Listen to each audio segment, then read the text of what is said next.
Department of Defense Cybercrime Center, and NASA OIG provided invaluable assistance.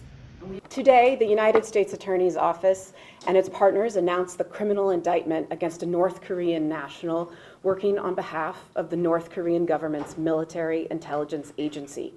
The indictment alleges a conspiracy related to ransomware attacks and cyber espionage against victims in the United States and elsewhere.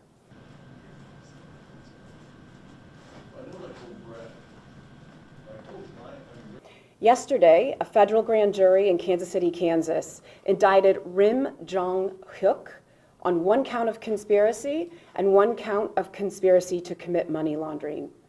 The Department of Justice has identified approximately 17 victims targeted in this hacking campaign. These criminal acts were allegedly perpetrated by a group known as Andariel, which is a component within the North Korean regime.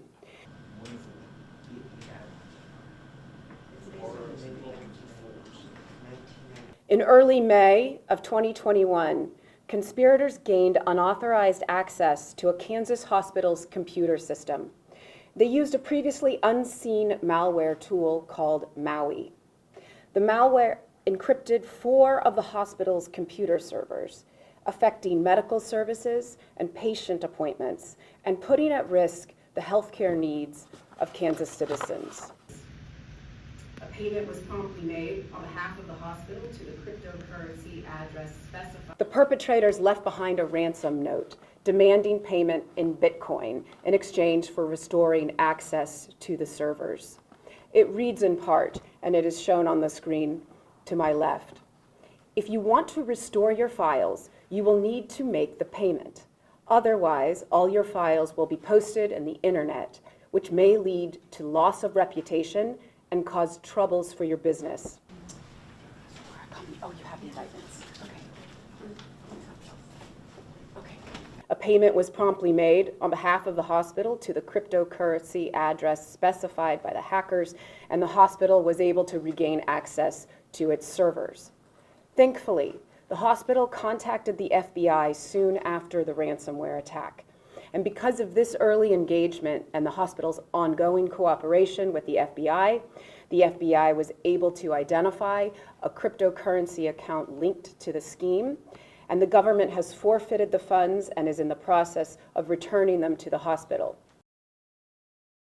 Hospitals and healthcare providers in Arkansas, Florida, and Colorado, a healthcare advocacy group in Connecticut, were also victims of the Maui ransomware. The blackmail proceeds from these healthcare providers funded North Korea's cyber espionage, which it used to carry out hacks on U.S. federal government agencies, multiple U.S. military installations, and multiple defense contractors and other companies located in the United States, South Korea, Taiwan, and China. Over the past 5 years, it is estimated ransomware and associated cyber incidents have cost U.S. companies tens of billions of dollars in losses. Economic security is national security, and it is imperative that we continue to mount joint sequenced operations against these type of malicious cyber actors and the countries that protect them to ensure the United States retains economic and technological advantages. North Korea continues to carry out these sophisticated intrusions targeting the U.S. as a way to fund their military programs, thereby threatening the U.S. and other countries in the region. Protecting our companies and our critical infrastructure requires partnership. We ask that companies contact the FBI as quickly as possible when they believe they are experiencing a ransomware event. Contacting us as early as possible not only allows us to determine if we are able to assist in unlocking your data, but also to provide you with technical information we may have collected from other victims of your ransomware variant, and from here in the U.S. and from partner agencies around the world. The U.S. Department of State is offering a Rewards for Justice reward of up to $10 million for information on the defendant, his organization, and associated entities. For more information, you can go to rewardsforjustice.net. oftentimes the ransom payments are really just one step along the way.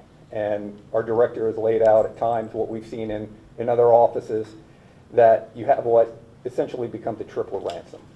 You have your data, which is locked. You have the next ransom, which is in terms they have your data and they say they're going to release it, even if you do pay or don't pay.